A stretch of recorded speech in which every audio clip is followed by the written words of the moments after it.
Hey, and welcome to Cherie's World Podcast. I am Cherie Johnson, and that over there is Mr. Courtney Blackman. And today I have one of the people who I love to follow most on social media right here with us tonight. He is one of my favorite comedians.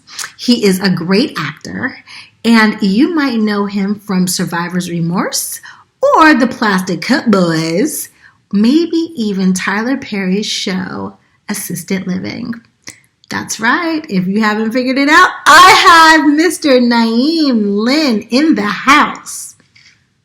Welcome to the show.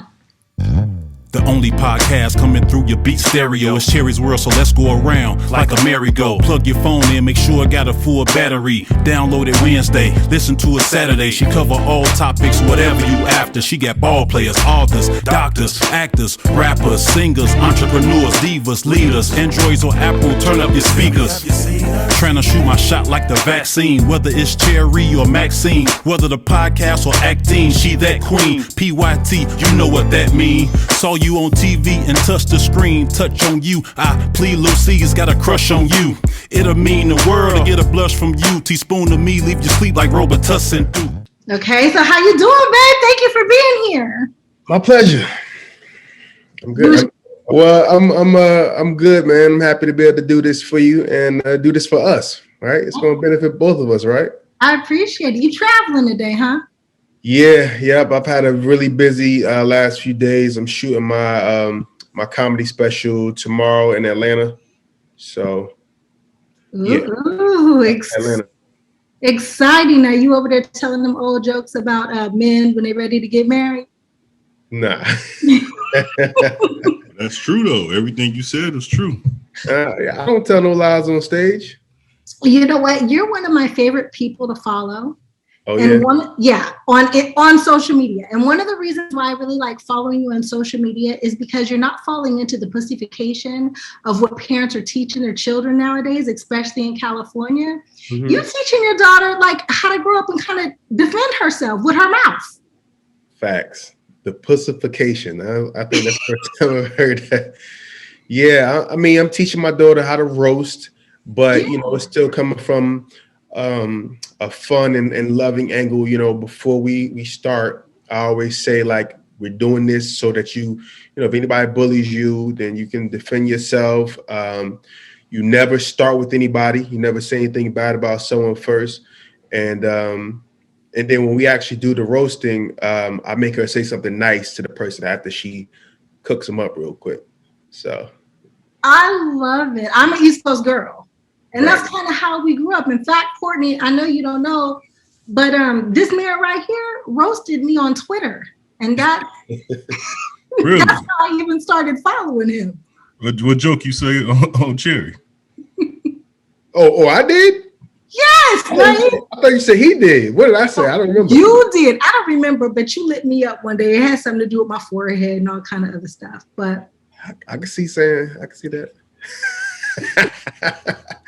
I don't remember that, but it clearly wasn't too bad if you followed. It must have made you laugh a little bit. I'm an East Coast girl. I love the student, right. And so it actually reminded me of home. So where are you from originally? I'm from Pittsburgh. Okay, East Coast-ish. What do you mean East Coast-ish? It's not a coast. There's no coast in Pittsburgh. I'm not. You got the lake. You close to the lake, then, right? Lake Erie or some shit. I'm not down south. It's still East Coast. Okay. You from Jersey, right? Yep. Well, let's talk about the beginning. Okay, let's take it all the way back. Well, Cherie, before you do that, can I add to that? I love to hear that because I didn't know parents can teach their kids to roast kids because that's the way we all grew up. And my thing is, we're so sensitive now, and I didn't grow up like that. So like, I used to be the shit in grammar school. Then I got to high school and I realized I wasn't all that, and I used to get roasted. So I'm like, nothing bothers me no more. You can say whatever to me, right? It doesn't bother me, and right. I want to teach my kids that too, but they're like, well, no, you can't say that. You can't. So like, tell me what made you go that way with your daughter? Because I love it. I love to hear stuff like that. Well, first of all, because eventually I'm going to take this to YouTube. So the thing about it is, I've already I've taken away all the ammo for the negativity that may come with it. Because I told her, first of all, this me teaching her to be able to laugh at herself. If somebody says something to you, you don't want to take it seriously. You don't want to. It's all in fun, and you just have the ammo. I'm teaching her to like read the room. So just in case somebody says something to you, you already ready. You're gonna read them real fast. So, but she can't. The rules are you cannot start with this. Like when we do the videos, somebody has to roast her first, and it's not other kids. It's always adults. So she'll say, "You go first." So it started because one day I was just going live, and I was like, "Let me teach you how to roast." I was just having fun, and I told her, I said, when somebody says something about you, the first thing you have to say is, "I know you ain't talking." Talking. When you say, "I know you ain't talking," that's your opportunity to think of something. That's how you stall them out. And you can say that as many times. You can say that 3 times. "I know you ain't talking." "Oh, I know you ain't talking. I know you're not talking." That's all stalling them out while you think of something funny to say about them. Right. And like I said, we do that. And then after that, she had to say something nice about the person. So it's really all in fun. And, it's YouTube. There's going to be some negative comments no matter what. But for the most part, I think it'll be good. I can't use this for this show. We might use it for a Patreon show. But can you help me personally real quick? My daughter is a beautiful girl. And she's my daughter's only 5, by the way. Okay, mine is mine was born in 2010. Whatever that is. That's 11, bro. 11. Thank you. Yeah, she just turned 11. So she's lighter skinned, and she got just a little bit of fuzz right here. And I know nobody says anything now, but her little cousin said it to her a few years, like, "You growing a little mustache," and she didn't know how to respond to that. So, man, she uglier than you. Why are you worried about that? But can you give me like a joke that I can tell if someone ever says something like that to her? Because I don't want her to get to waxing and all that stuff right now. I don't even want her to worry about that. Look, my daughter got hair on her forehead. Okay. Like her whole her whole forehead has hair on it, and she gonna have a unibrow and all that. I would just tell her, so what? Everything is about instilling the self-confidence so that when somebody says something, okay, so what? I'm still fine. Okay. Is it too early? Is it too early to say your mama a hoe? It's too early to say that? Yeah, you ain't got to go there. You ain't got to go there. See, the thing is, you got to take away any ammunition. So if you know something is wrong with you, you mention it first. Or somebody say, "Oh, you got a little mustache." And he like, "Yeah, I do." Now what? I do. I'm still fine. If it was me, because I grew up with all boys, I'd have been like, "Yeah, I got a mustache, and I'll punch you like a man too." Okay. That's what would have came out of my mouth when I was right there. Everything is about embracing. You know what I'm saying? We're recording. I don't got to write it down. So if she already knows she got a little stash, like, it's all right. Yeah. I can wax this. What you gonna do about that? Hey, now that's perfect. You can't wax your whole face. See, there you go. Thank you. I want you to go back to talking about your daughter is 5 because our kids are around the same age. Mm-hmm. Is she going to school yet? Yeah, she's in kindergarten. She just started going to physical school last week. She was in Zoom school. So are you worried through this whole pandemic COVID thing with her? I had COVID, and when I tell you she was all over me, I had that. Once I got a test, then I isolated myself. But the days leading up to it, I kept telling like, "Yo, back up." I didn't know. I mean, she caught all of my exhales. She was all over me. She didn't get sick, So they practice social distancing at the school, and she's fine. I asked her, did she like going to school better than being at home? She said, yeah. So it's going to let her do what she want to do. I love it. You said you had COVID. Where did you catch it? How long did you have it? So that's the funny thing to me. People always want to know, where did you catch it from? Like it really matters. Like it's an STD. but like, did you have your mask on? Were you traveling? You travel a lot? So the crazy thing is, I caught it which was supposed to be one of my safe spaces, right? we have a studio that we normally do our radio show out of, but we haven't been doing it because of COVID, clearly. But there's a gym in there as well. So while the gyms have been closed, that was where I worked out at. And they started letting more and more people in there, and they put a recording studio in there. And there was some girl that came through, and she came through one day, and a bunch of us were in there, and then she said, "Oh yeah," a few days later, said, "Yeah, my dad has COVID, so just so you know." And then like 4 or 5 of us got that shit. Wow. And I didn't even have direct contact with her.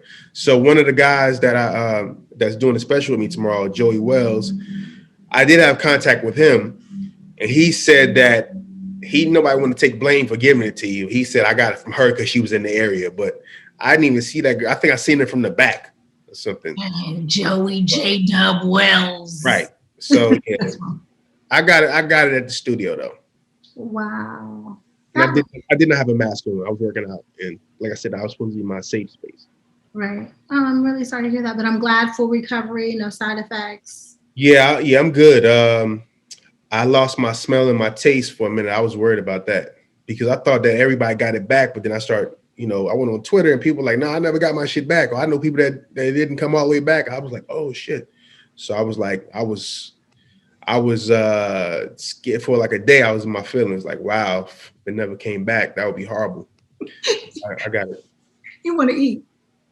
You know what? Yeah, it was the smell. It was the smell I was more so worried about. Yeah. Oh.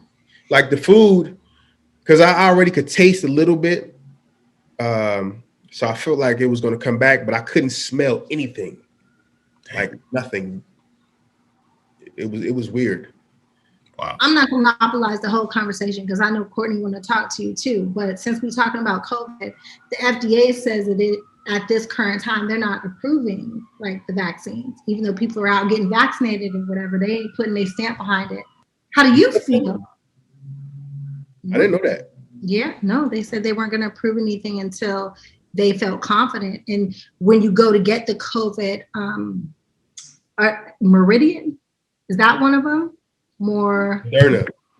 What is it called? Moderna. There you go. The Moderna one, they have a disclaimer on it, and it says the vaccine doesn't work for everybody. Okay. Like, and then it's circled and highlighted. So are you going to go and get vaccinated? Nah, that's out for me. If I were to get one, I would get the Pfizer. But until they take away my traveling privileges or something that's going to hinder me from making a living, nah. And they said only 70% of the population needs to get it done. So I'm cool being in that 30. Right. And it's 30% already. So keep on, people. Yeah. I'm sorry, Court. Go ahead. You can have him for me. No, go ahead and go back. Like you said, you want to start from the beginning. Oh, yeah. I want to start from the beginning. How did you realize you was funny? Was you a bad kid in school? Was you disruptive? Like, did your mama beat you a lot? None of the above. I was a roaster, though. We call it hiking where I'm from. So, I talked a lot of shit, and I was not disruptive in class. Maybe like a couple classes where the teachers were, pushovers. But for the most part, I was serious about my schoolwork. And I think, I just loved Eddie Murphy. I was watching Saturday Night Live at 5 years old, and all of his movies. The first movie I ever remember seeing at the theater was Trading Places. Oh, wow. So, I was seeing a lot of shit that I had no business seeing at a young age. And, I love to laugh. And then once I realized I can make other people laugh, it was just like something that I always had in the back of my mind. And, I was silly in school, but I was more like, I was the kid that was funny, but then become annoying, like you're like, all right, like that. All right, we get it, like that type shit. And it is another dude who, one of my good friends who does stand up too. And he actually works with me. We grew up together. And he had that knack for making people laugh at themselves where it wasn't really like hurtful, and I didn't really have that. So he started doing comedy in high school, and I was like, damn. Because I've been like, I would watch Def Comedy Jam. I would tape it every week. I was just like, just loved comedy. And in the back of my mind, it was like something I kind of wanted to do, but I didn't think I ever would. I didn't really know how to. Then we started doing, I had questions. And then I got in college and I was just like, I don't know how it hit me. One day I just woke up, I was like, I'm gonna try to do some stand-up. And then I did. And it worked. The first show was great. Second show I bombed. And the bad thing about it was I was performing in front of my peers, my kids I went to school with. So it ain't like you have a bad show and then you never got to see the motherfucker again. I had to see them the next day. So that's what made it more difficult when you did bad. So when I bombed that second show, I was like, nah, I'm not doing this no more. And then one of my boys just convinced me to try again. And I did like 6 months later. And then after that, I just stuck with it. Wow, I think you're hilarious. So I am so happy that you stuck with it because I know you have brought us in my house much pleasure. And me sitting on the cell phone like this, just giggling, whether you was joning on me or somebody else. Well, I appreciate that. Thank you. Absolutely. One of the things I like about you as a comedian is, like you said, you tell it like it is. And I think it's like it was an old saying that when a man says something to a woman, it's his delivery, whether it's sexual harassment or not. You know what I mean? I've said that before. Yeah. Okay. So you understand. So like me, I'm a straight shooter when I tell people. It's like some of the stuff that you've said, I've said it to close female friends and loved ones.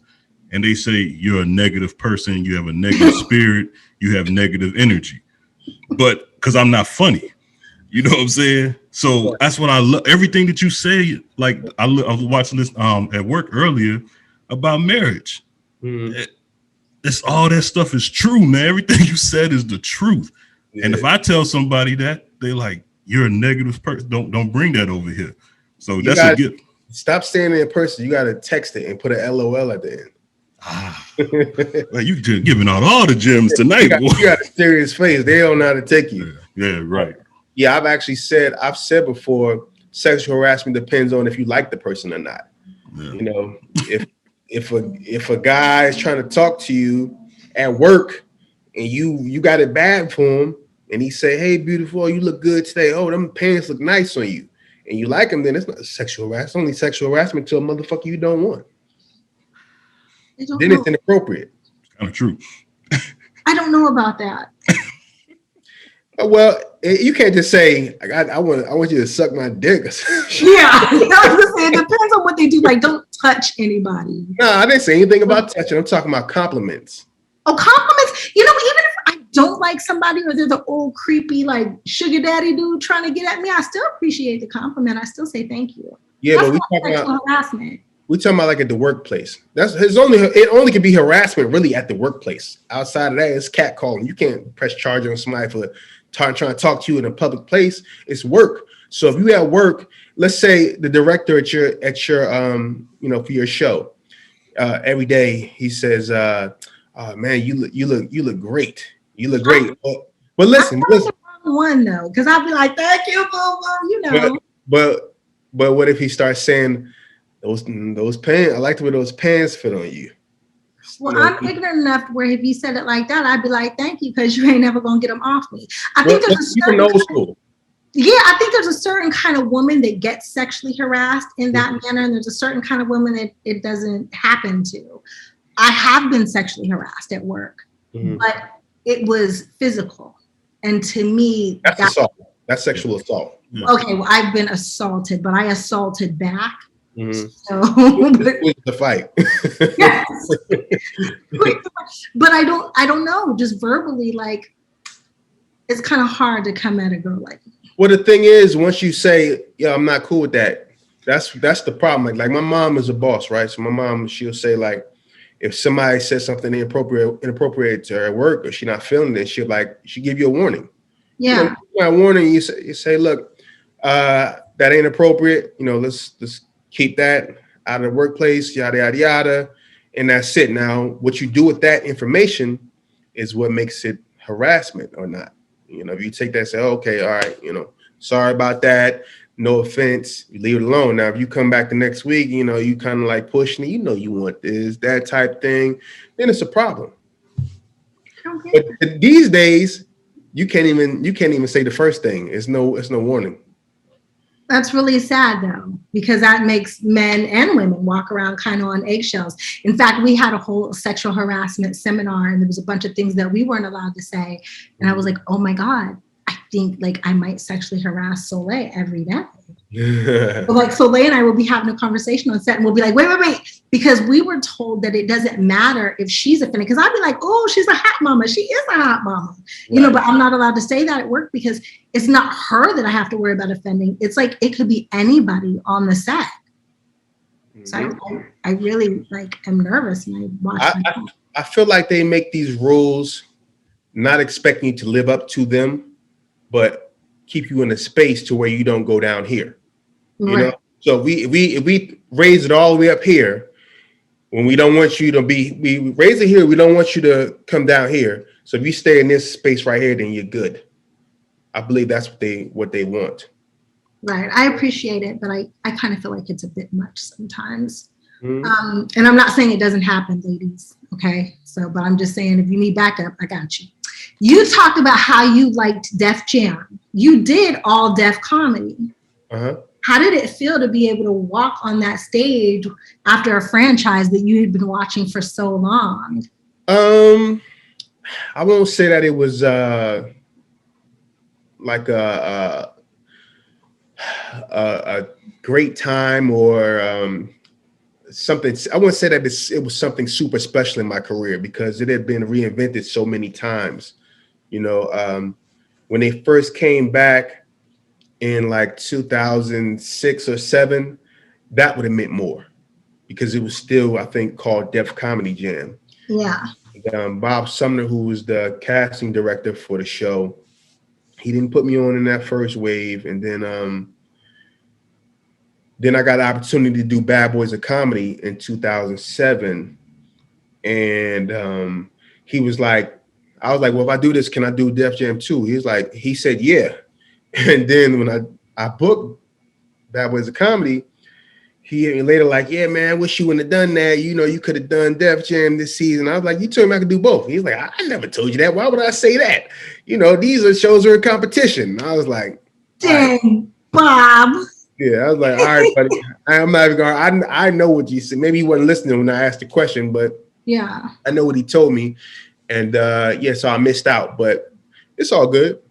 It's all good. I'm not worried about that. When it was at its peak and it was changing careers, I wasn't even doing stand-up yet. So I guess the reason why I'm stuck, like why I'm really kind of excited to talk with you, I got loved ones in my life. I got a girl in my life, you know, that means a lot to me. She asked me, like I said earlier, asked me important questions. And I just tell her straight up, like how it is. And like, I remember something you said, the more women your man cheats on you with, the more he loves you. What? And that makes, but see, men, I get that. And you want to explain why? Because I don't want to ruin your joke. Finish the rest of the joke so she understands. Go let you do it. I don't want to ruin your joke. So, I mean, I was talking about Tiger Woods and how, you know, he got caught with like 11 different chicks or whatever it was. And I was saying that I said, you know, if a man cheats on you with a bunch of women, they don't mean anything to him. I said it's when he has one, then that's when it's serious because that's his other girlfriend. Whatever you got for Christmas, she got that shit in white. You know what I'm saying? So that was the point I was trying to make. I've also said that when you cheat, a man should cheat down versus up. So for the woman's ego, she wants to see a fine girl. I'm like, oh, well, I can see why he did that. That's what y'all think y'all going to say, but that shit ain't going to make you feel no better. It's probably going to make you feel worse because you're like, oh my God, she's beautiful. So I said, if you cheat with a chick that's not as attractive as your woman, then you can keep it physical. But if you find somebody that's finer than your woman, then it's not going to be cheating. You're going to fuck around and leave her. You can do better. And that's true because if you, like you said, if you got one girl you cheat, that's not just cheating. That's an affair. Now you having an affair with somebody, and that's deeper. That's some emotions tied up and all that kind of stuff. And see, I like that because see what you're saying. Like if I tell a woman something like that, Like I said, they're gonna say that's negative and you bring in negative energy and everything. But I'm telling them the truth. It's just like look, check this out. I got 2 female friends. They family actually. They have told me the same exact thing about women. I didn't get offended. I was like, damn, that's real talk. They said whenever you have a kid, you get that kid DNA because the woman knows whose baby it is, but you don't know whose baby that is until it gets here. And I've had plenty of women say that. I didn't get offended. She said, I don't care if you're married or not, what the situation is. But they were telling you something that benefited you, though. But I'm telling a young lady who I love the same thing that you said. Yeah, it's a good chance that the man you love might cheat on you. But the same thing is, if he's cheating on you with one girl, that's something serious. If he got random hoes, don't worry about that. Yeah, he's just trying to get a nut. Yeah. Now, the thing is, I would never say that to a person. I only said it on stage. See, that's what I'm saying. You saying it because you're funny, but I'm actually having real talk conversations with people who I love, and I'm saying the exact same thing, but they don't like it. But that's not how he lives his life. Who? Naeem. No. It's just jokes. But he's telling the truth. There's truth in the jokes. But I'm speaking facts though. Yeah, it's the truth. Everything he's saying is the truth. I don't know. You cheat on me 11 times, we got a problem. You cheat on me. No, he didn't say 11 times. He said with 11 people. Right. So I'm just putting things into perspective. I'm not saying that it's good or bad or it's supposed to make you feel better. I'm just explaining to you the mind of a man. Because if there's one, then he's giving that person a lot of time. And when you give a person a lot of time, then you're building a connection with them. And that's where serious feelings get involved and all of those things. Okay, so what if it was the opposite way? Like, what if, she was married and she got 11 dudes on the side? Does that make y'all feel bad? So women are becoming more and more like men these days. But typically, a woman is not just out there cheating for physical shit. It's like there's some type of emotional connection. So women are usually different, but women are becoming more like men these days, and they could definitely do the same thing. And do you think they're becoming more and more like men, or is it just because of social media now? It's just now it's all coming out that they always been like that. It's just now I don't think women have always been like that. Speaking from a woman, I think we're starting to become revengeful. And we're starting to treat people the way they've treated us, because back in like the 50s, our grandmothers needed our grandfathers. Because they had no job.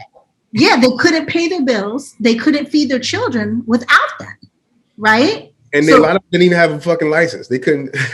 My grandmother never drove. Mine either. They couldn't get nowhere. So, yeah, but as far as men, it was worse back then because our grandfathers and shit had whole family on the other side of town. Yep. They were way more reckless. Grandfathers don't sound like my sperm donor to me. Or fathers, whatever. They were more reckless back then. But now, because of social media and cell phones and all those things, people are just getting caught more. And it's like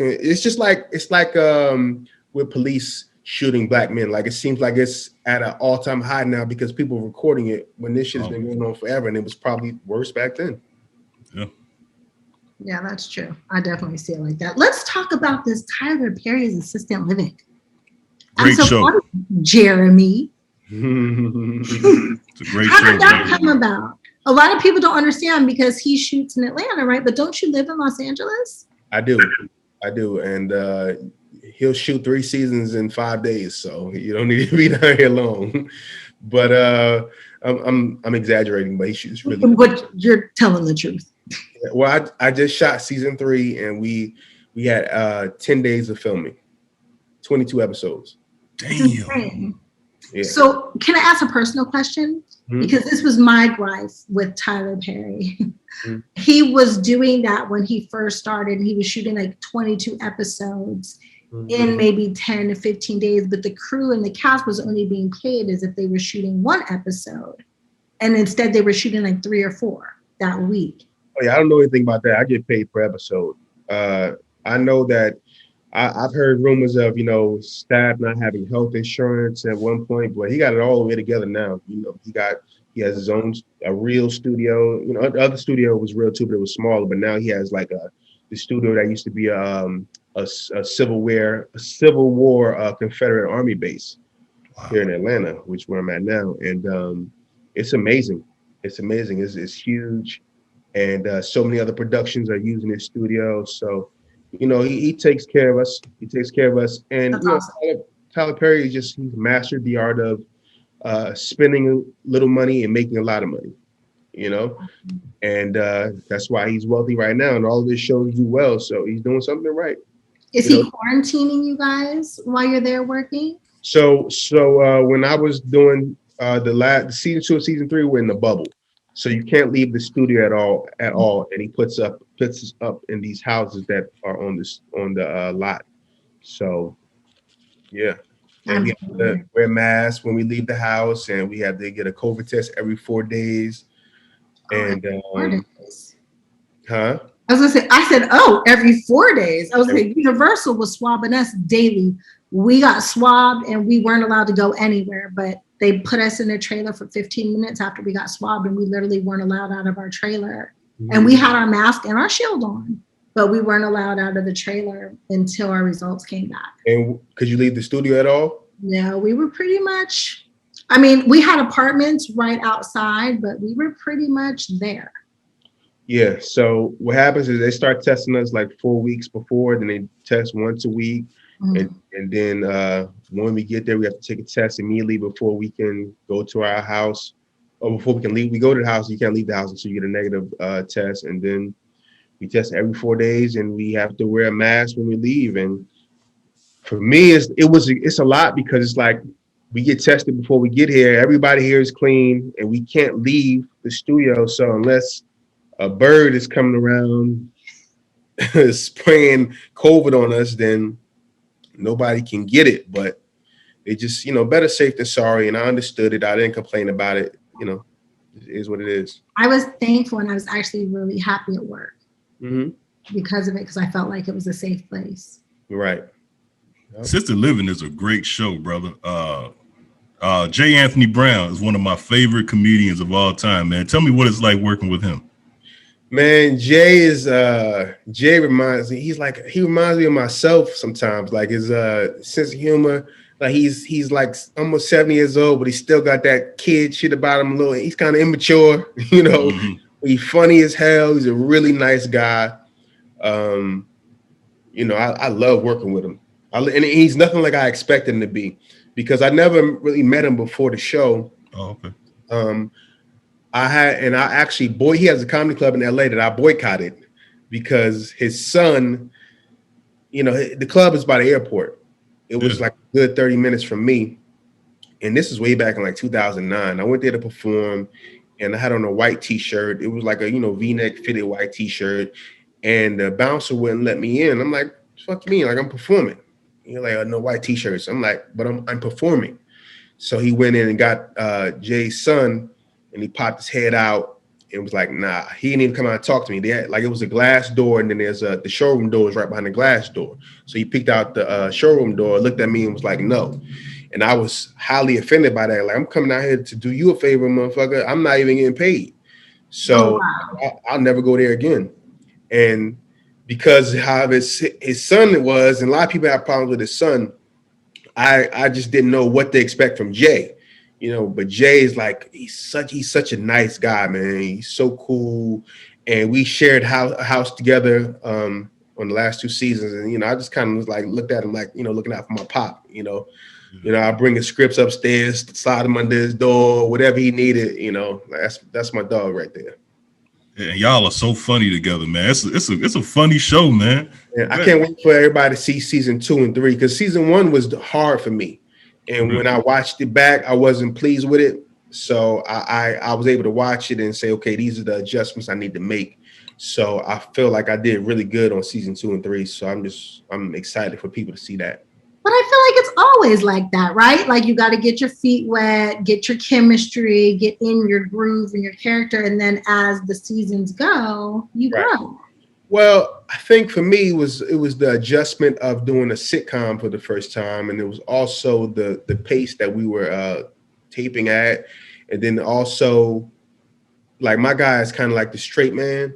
So it was trying to figure out how to be funny within being the straight guy, you know. And before I started season 2, I was like watching Sister, right? And I was looking at Ray. I can't remember his real name right now, but the guy that plays the father. And I was like, all right, he's like kind of nerdy, quirky, you know. He's got this dad vibe down really good, you know. And I'm like, I just took from that. I'm like, all right, I can't be like that, you know, but I just got to figure out my spots and how to be funny and just make sure my energy is up at all times.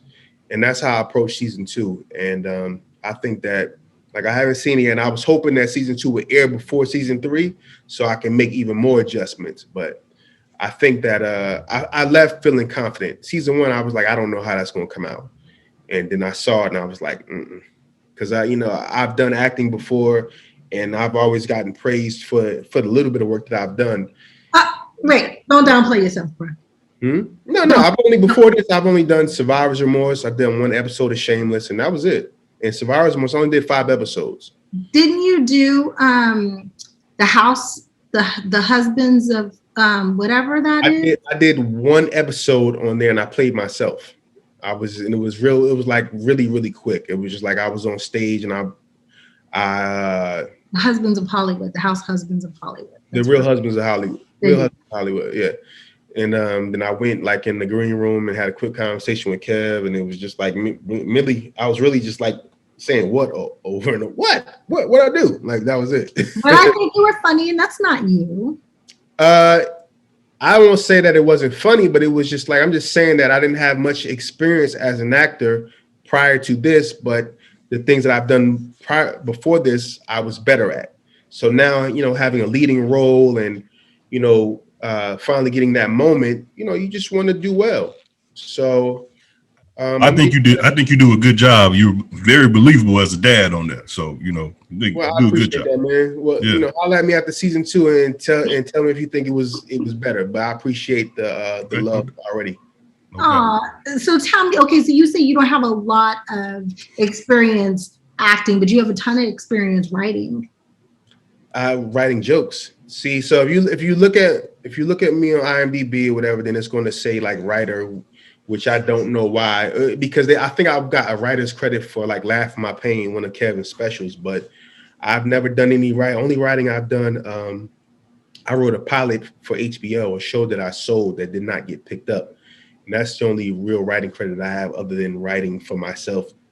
What about the Plastic Cup Boys? That's our comedy special. But I'm saying, that's the word you said it? I wrote my routine. That's it. So is it different delivering somebody else's words than delivering your own? Absolutely. That's much more difficult for me. And actors look at it the opposite. They're like, oh, it's easier because I don't have to worry about, you know, I'm just doing what somebody else wrote. And I'm like, when I write my own shit, I know how I want to deliver it.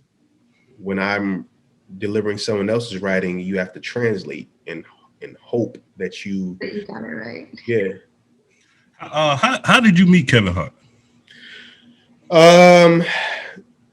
So I met him for the first time. He was hosting a little comedy show at my college because when I first started, I was only performing at my school.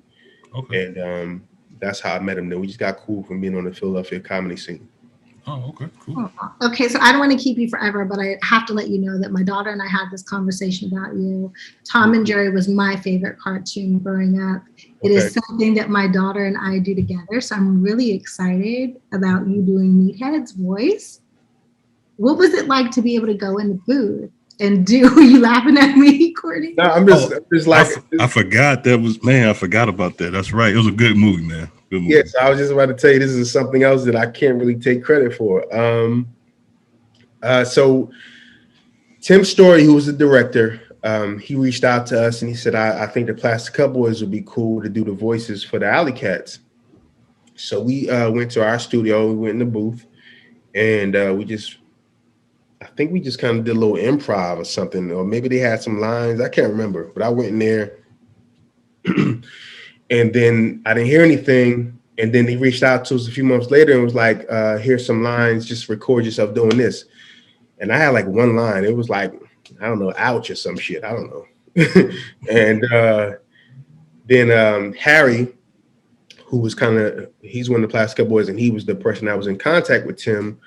He said, all right, so Tim's not going to use you. They're only going to use a couple of us. So I said, all right, whatever. A couple months go by again, and production is reaching out to me, telling me I need to sign a contract. And I'm like, what? I'm like, I didn't do it. Y'all say y'all wasn't using me. They're like, well, they ended up using you. So we just need, we need you to sign this. And then they were pressuring me to sign it. And I was like, I was about to say, just leave me off that shit. I don't like. I was getting annoyed because then they wanted like time card and all that. There was no time card. Like it was a DocuSign form, but you had to fill out everything on the form or you couldn't submit it. So now I'm getting frustrated. So finally, we figured it out. I sent it in, and then I ended up getting so much love just off of having my name at the end. Like when I watched it, I was like, I think that's me. When you do voiceover work, it don't sound exactly like your voice. It sounds a little different. So I was like, I think that was me right there that said something, but I wasn't sure. But at the end where they had all of our names and, people were screenshotting that and sending it to me, all my friends from like high school and growing up and they were like, oh, this is so cool. I watched it with my kid. And I'm like, I'm getting more love on this shit than I'm getting on my TV show. And this was a damn accident. So, but, hopefully I get a little residual check, a little $30 or something.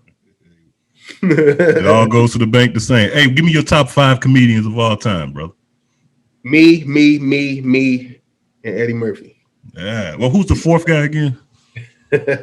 My top 5, Eddie Murphy's number 1 because he's my inspiration. Dave Chappelle's in there. This is no order. Just Eddie Murphy's number 1. After that, it's just whatever.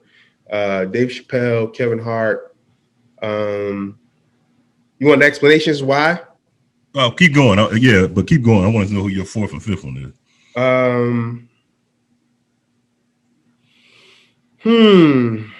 I would say probably Chris Rock. Yeah, I was leaning toward Martin Lawrence for you. That's what it seemed like. So Martin at one point was definitely in my top 5. He probably would have been number 2, but I don't like his recent work. So he's no longer in my top 5. After that, I would say maybe Bill Burr or you know what? I gotta put Richard Pryor in there. So I'll say Eddie Murphy, Dave Chappelle, Richard Pryor, Kevin Hart, and Chris Rock. Okay. You give us explanations or? So Eddie Murphy because he's my inspiration. Kevin because of just being there, witnessing it all, and seeing the work ethic, which I believe is unmatched. Whether you think he's super funny or not, it's like his ability to keep putting out special after special, and he can create a set so quickly because he's a storyteller. Yeah. So with me, I'm kind of joke. So it takes a longer time, but he may do a story that takes 10 minutes. Yeah. And that's how you can put together an hour so fast. So just what he's done and me being there for the ride and just the work ethic just makes me appreciate him so much. I like Chris Rock because I like his ability to go political, and he just says things. He just puts a joke together so well, and just like, even if you don't laugh, you're gonna clap. You're gonna be like, he's spitting. He's saying some facts. He's saying some real shit. Dave Chappelle because and Chris Rock said this about Dave Chappelle. He said this is what a free black man looks like. Yeah. And Dave Chappelle just he doesn't report to anyone. He doesn't do any movies, any TV shows where he has to curb the things that he says. He has a cult following, and no matter what he says on that stage, no matter if it's offensive or you're offended by it or anything, whatever, he's still going to sell out shows, and he's unapologetic. And on top of that, he's funny. He's funny. I feel like now he's kind of becoming more of a. He's almost like like a minister or something. He's like public speaking because he don't even care about the laugh anymore. More so cares about saying things that are profound. Mm-hmm. And I have moments like that in my comedy, but if you don't, all right. So here's a good example. Dave Chappelle can get on stage, smoke a cigarette, tell a joke, get a punchline or laugh every 5 minutes, and it's okay because he's in that space of freedom, and people are just holding on to every word. They don't care. They'll sit there. You don't have to have energy. He could be like, lazy with it, and they're gonna sit there and hold on to everything he says because of the work he's done to get to that point. Yeah. I'm at that point where I can't do that. Like I gotta make people laugh every 15 seconds, or they're gonna get bored and whatever. So I can really appreciate that about him. And then Richard Pryor, the honesty, fearless, get on stage, he'll talk about his addictions, talked about sucking the dick, he talked about everything. You didn't catch that, but he said it before. Yeah, so and I don't admire him for sucking a dick. I admire him for being honest. And he's before my time, so it took me a long time to really appreciate him because my father like, Richard Pryor, he is the man, and then I had to watch him over and over again and just really appreciate what he did and how he was a trendsetter, and he was just like he was before his time. Yeah. So yeah, you gotta give love to the GOAT. Oh, okay. I have one last thing for you before Courtney, and I know we got to let you go soon. Your job has given you the opportunity to travel more than a lot of our Black men have traveled. How important do you feel that it is to travel, and what have you learned along the way of traveling? Because that's one of the biggest perks I think I've ever got from being in this business. Traveling is so important, especially for Black people. Black people, these motherfuckers ain't never been out of their own state. Mm-hmm. It's people that ain't never been on no airplane. Traveling for a Black family when we were growing up was like driving down south for a family reunion. Yep. You have been in the state that you lived in, and then wherever the family reunion was, that was the places that you've been. But fortunately for me, I've been traveling my whole life, even before I became an entertainer, because my dad is a flight attendant. My dad's been a flight attendant since 1984. So I've always been able to travel. I mean, the first big trip I took was to Hawaii when I was 7. You from Trenton? I'm from Hillside. I'm from North Jersey. Oh, okay. I was gonna say, you one of them rich boys. See, I had it. No. I'm from Newark area. Definitely wasn't rich. I flew for free. So, and the only reason I went to Hawaii is because my uncle was in the military there. So I went there to see him. That's awesome, though. It wasn't like I was on no beach. I was in an army house.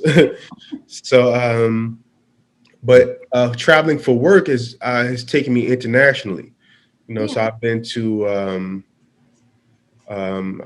every continent except for Antarctica. I've been to, and I've been to South America either. So when you travel, so let me say my first two places my favorite two places that I've been have been Australia, and then in Africa I've been to South Africa, which is where my wife is from. And those are the only two places the only place I've been in Africa is South Africa. I went there for a trip. It wasn't for work. I just wanted to get some culture, and I had heard I had some friends that been there, and they were like, "Yeah, you got to go." So I wanted to go somewhere I get some culture, but I wouldn't be in the bush. I wanted to, somewhere that I have all the amenities that I need. So I went there, and it was a great experience. Africa has this negative perception on it because of the American media. And, only thing they showed us when we were growing up was the starving children, and, you can feed a child for this, that, and the other. And even the poorer countries are still beautiful, So I would suggest that all black people make a trip to Africa, find, and I want to go back. I want to go to Nigeria and probably Ghana. So, find where you want to go, but whatever country you go to, you can get some culture. That's a fact. And I went to the Apartheid Museum, which is really life changing. Went to Nelson Mandela's house. The Apartheid Museum was life changing because it was pretty much equivalent to our civil rights movement, but it was while we were alive. Right. So, when you're growing up, you kind of beating the head with Martin Luther King and Rosa Parks and, all of those things. And you're numb to it because you're like, my grandmother dealt with that shit, Yeah. But to see something that was happening that you could have been a victim of, because it was happening up until I was 13 or 14 years old. Yeah. It made our movement resonate more. So, but when you travel the world, man, you see like, there's so much out there. People love the Black American. Well, not everywhere. You go to there's racist motherfuckers everywhere, but it's good to get out and know where you want to be in the world, because you may not want to be here. It's good to get out.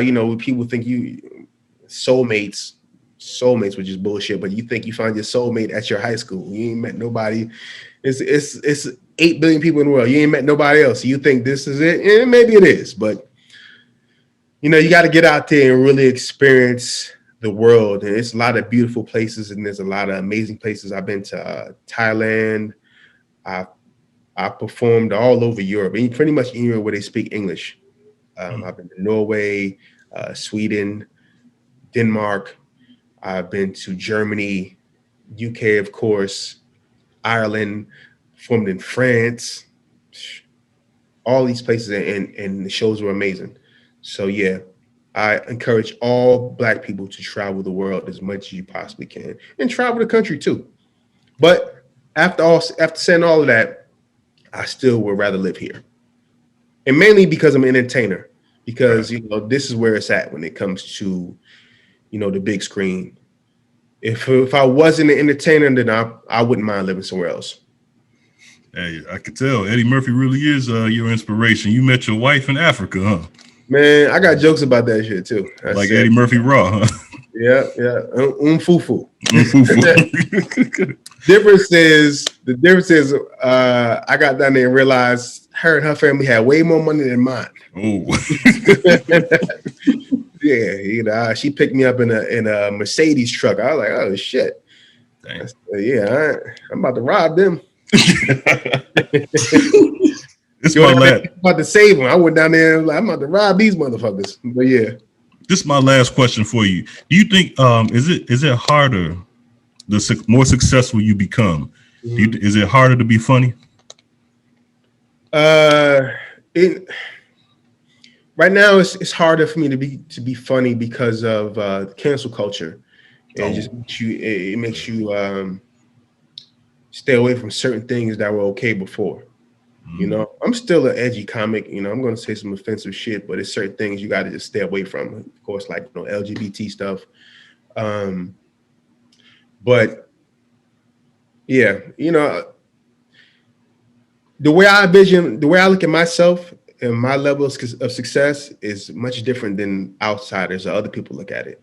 I feel like, I kind of accept being famous now because I have a TV show that comes on every week, and I'm one of the stars of it.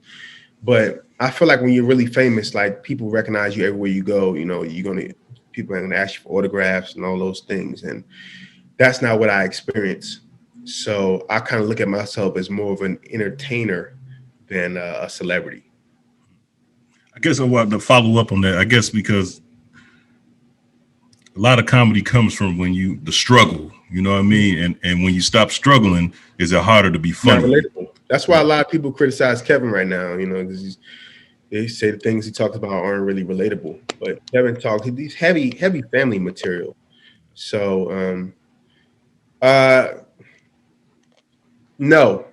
To answer your question, no, I don't think it's made it harder for me to be funny with my success, because nah, my recipe is not really, I don't talk about happy things or the things that I have. So no, I don't see that ever really becoming a problem. It could be, but I'm not going to put that out there. I'm going to say that I'll always be okay. Cherie, this is my last question. Why can't we joke? Why can't we joke with the LGBTQ crowd? Because they can joke on straight people. If it's funny, it's funny. I heard someone say they can take a dick, but they can't take a joke. Why? Morgan said that, and he got in trouble for it. So who said that? Tracy Morgan. Oh, he got in trouble for that. Mm-hmm. Oh, okay. So because they're the powers that be, they running all this shit. So, but if it's funny, it's fun. Like, why can't it just be funny? So I do have, I did have some jokes that I told on our last tour that some people found it to be offensive and some people found it to be funny. Like I had this joke about Caitlyn Jenner, and the joke was killing the whole tour, and I was calling her a he. So it wasn't until we got to Toronto where I did this show, and then there was a transgender person in the audience who got upset with the joke, and they got upset because, mind you, I'm the third comic, and then Kevin goes on after me. So, and at that point in my set, I was probably 10 minutes into the set before I did that joke. So the person was coming in and sat down while I was doing that joke. So they sent me this long ass hateful message on Facebook the next day and was saying how they felt the room was closing in on them and everybody was laughing at them and this, that, and the other. And I handled it well, and we got into a debate, and it was like calling all trans. Like maybe this person, I don't want to say he or she because I don't know what their new gender was. I'm just saying they. And it was just a whole bunch of people that were like messaging me that I guess were cool with them. And the one thing that I took from that debate, because I had mad people on my side. The one thing I took from that debate was that they didn't like that I was calling Caitlyn Jenner a he. Okay. They wanted me to respect what she now identified with. So I said, all right, I can respect that. Right. I'm going to keep doing the joke, but I can respect that part. And I will, from this point on, call a person whatever they identify with. And that's how I've been ever since.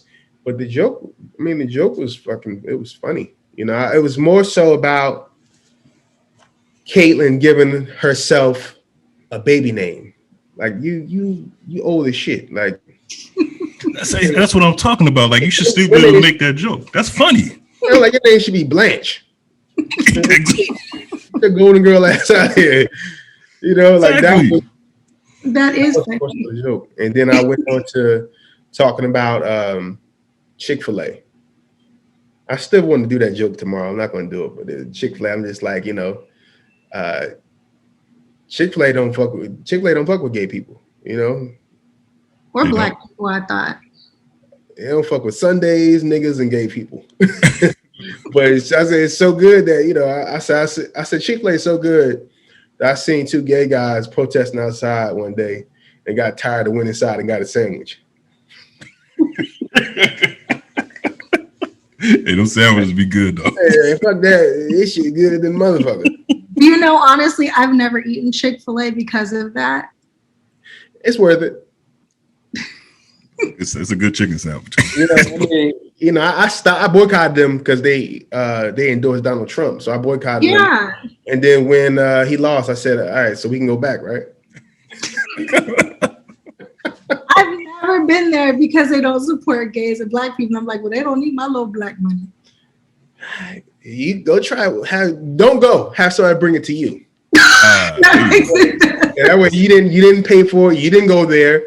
Have somebody bring it to you, and then before you eat it, call me. I'm gonna tell you how to eat it correctly. So there's a way that you have to eat it. Yes. So you have to get the Polynesian sauce, and you gotta dip your fries into the Polynesian sauce. You gotta put the Polynesian sauce on your chicken sandwich. I'm maximizing it for you. You ever have Chipotle? Yeah. Some people go to Chipotle and they don't see what the big deal is. They eating the wrong thing. You're eating it wrong. Chipotle, you got to get a burrito bowl. You got to use the Chipotle Tabasco sauce, and you got to get a bag of chips. And you take the chips and you dip it into the burrito bowl. Nice. And you got to get barbacoa. The barbacoa is the best. I guess I'm gonna have to call you before I be eating stuff. From now on, so you can tell me what am I supposed to order again? You got to maximize the experience. Yeah. Okay. That's hilarious. You know, my character on Punky's gay. Really? Have you seen my girlfriend? Who was your girlfriend? She's kind of hot. Her name is Jessica Nicole. Okay. So, did they do like flashbacks to show where you might have been gay earlier when it was? They haven't yet, but maybe they will. I mean, I always had on like jeans and shirts, and I was very tomboyish, but I really was in real life. Yeah. And I was boy crazy. I think that should have been like the dead giveaway that Cherie was so boy crazy. I was overcompensating.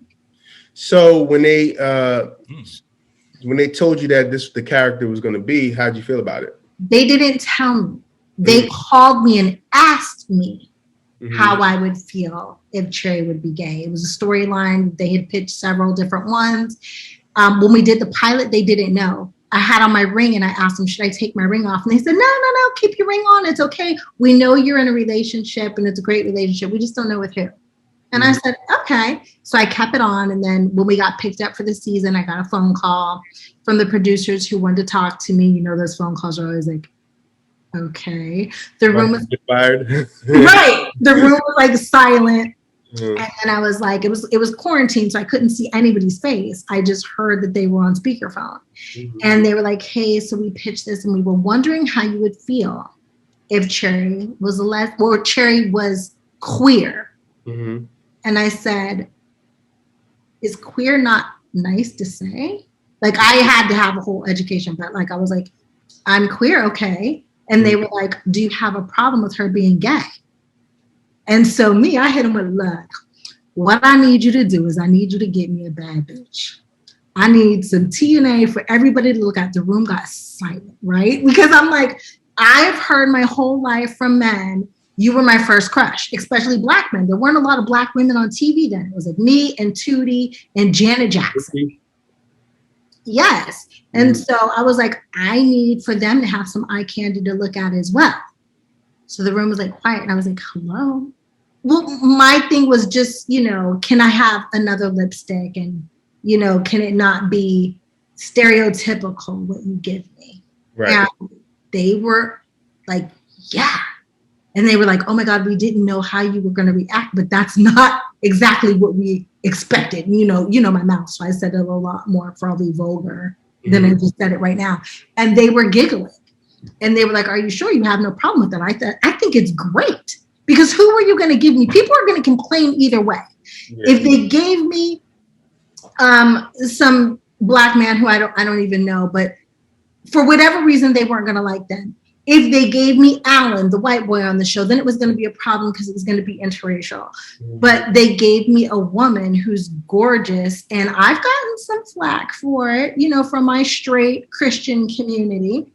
And we go at it, and I love the fact that representation really matters, and it matters with the character that you've known your whole life. So if you've known me for 37 years and then you find out I'm gay, you come to this crossroads where if you don't know if you like me or not, that's really more about you than it is about me. When they hung up after the call, they were like, I knew she was gay. It's possible. But I can say that the producers actually stuck up for me because, when it was time to do the upfronts this year, we had to do it virtually. And they made us go through like this media training, which Soleil and I thought was hilarious because we had more fun with the mediator and he was trying to do his job, poor man. But he came to me and he said, okay, now they're going to ask you, everybody wants to know, are you gay? And so my response was, you hitting on me? It's time for dinner, but the producers butted in right away and they were like, we never even asked her that. And they didn't ask me whether I was gay or straight or anything. Right. They wanted to know how I felt about the character. And I really appreciate that. To this day, they still have never asked me. So you can catch me on Instagram at Naeem the Star. That's all of my social media handles are Naeem the Star, NAIMTHESTAR. Season 2 of Assisted Living should be premiering sometime in May, I believe. On BET, it'll probably be coming on 8:30 sometime on Wednesday at that time, unless they change the time slot. You can catch me on Sirius XM channel 96, straight from the Hart, every Tuesday and Thursday at 4 p.m. Pacific time, 7 p.m. Eastern time. And look out for the Plastic Cup Boys Netflix comedy special. Should be coming out, I would think in the next 3 months. We are shooting that this weekend, and then it'll probably air in the next few months. Busy. Naeem the Star? I want to clown. Yep. I know father no Naeem the Star. My man. Thank you, man. Great conversation, man. Yep. Naeem, you and my daughter have the same middle name. Her name is Ali. Oh, no. Oh, Naeem Lynn is your first name. No, Lynn is my last name. Lynn is your last name? Mm-hmm. Okay, well, my daughter's middle name is Lynn. My mama's name is Lynn. Yeah, nope. Lynn is that's from the slave owners. Yep, that's my real last name. Naeem Ali. So what's the background on that? So I was born Muslim, right? My parents were in the nation when I was born, and we got my brother and I, we have Muslim names, but we just kept our real last name, and yeah, that's how I got my name. And Ali is just perfect for me. It was only right because I don't love anybody more than Muhammad Ali. Yeah. I mean, outside of my family, like as far as like someone just being influential in my life and just admiring someone, no one greater than Muhammad Ali. Oh. Dope. This was a great conversation, man. I really enjoyed it, man. I've always been a big fan, but thanks for coming on. Don't tell him that. He might get all big headed and stuff. It can't get no bigger. Yeah, but yeah, man, I enjoyed this. Whenever you want to do it again, whatever, I'll be looking a lot better. I'm wolfing now. I'm getting my hair cut tomorrow. You good. I wanted the real you. Well, this ain't the real me. I don't usually look like this. But well, I appreciate you. Have a great weekend. And I'm so I don't tell you this like when we DM and stuff like that because I just don't, but I'm really fucking proud of you. Well, thanks, Mom. I appreciate it. I'm fucking proud of you too. Heard across the world. Welcome to Cherie's world. Heard across the world. Welcome to Cherie's world. Representing for every girl. Welcome to Cherie's world. Representing for every girl. Welcome to Cherie's world.